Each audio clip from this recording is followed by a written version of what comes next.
Today we have Chef Jack from the Joel Palmer House, who's nationally known for his mycology expertise. In particular, he's the king of the Oregon Truffle movement, and he's in actually today. I'd like to introduce Chef Jack. So Jack is, among many other things, the founder of Joel Palmer House, which has received many, many awards down in the valley. He's also become known as one of the experts in the Willamette Valley in mushrooms and truffles. Truffles are not really about issues of quality, they're about issues of ripeness. And one of the reasons Oregon truffles have been denigrated across the country is because most of them get to chefs in an unripe stage and are used in an unripe stage. And today I'm here to disabuse you of all those ideas and show you how to use the truffle properly. I would say make use of the truffle gas as much as possible.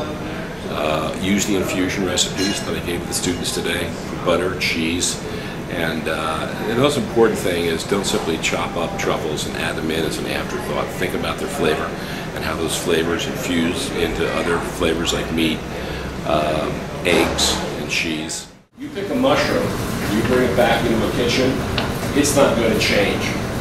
You age it, you let it go for a week, Shatterall's going to stay the same a week later. In fact, if you're not really careful, it's going to go bad, it's going to rot on you. Truffles are just the opposite.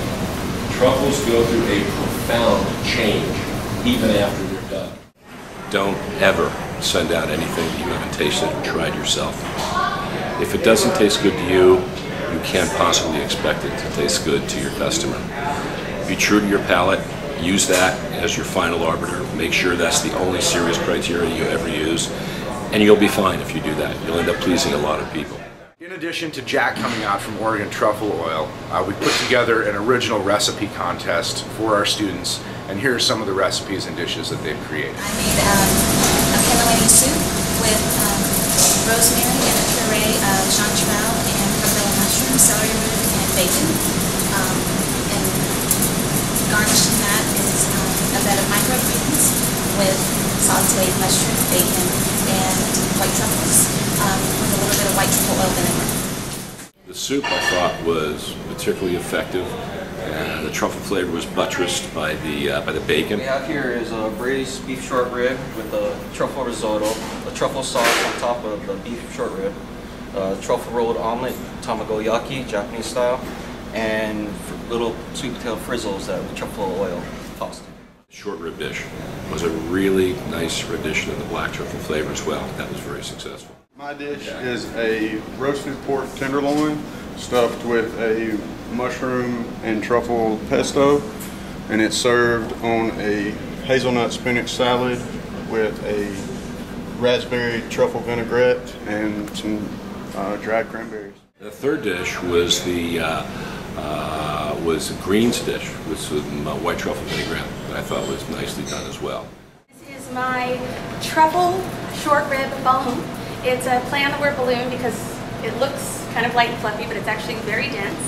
It's got a mixture of cremini mushrooms, braised short ribs of course, black truffle and chestnuts, a little panko breading on that, sitting on a bed of arugula that's dressed with a champagne pear vinaigrette, and then the sauce underneath is a russet potato and leek sauce with white truffle.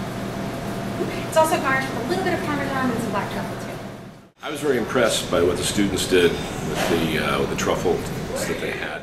So this dish is oysters with black and white truffle caviar and a lemon basil vignette. I've been through dinners where they were all truffles, all the courses, and didn't get some of the truffle characteristics I got of some of these dishes today. So you guys are absolutely doing the right thing, you're training your people the right way. I made a truffle crepe. The filling is the mushroom filling with a mirepoix, which is carrots, onions, and celery. And then I put a grimrod with a little twist on it. It has a little truffle flavor inside. Bringing the flavor out of the primary element is always the challenge, and it was very, very impressive showing. Your instructional staff really knows what they're doing, and it shows up in the products that your students put out today. It was fun tasting those. It was really good stuff.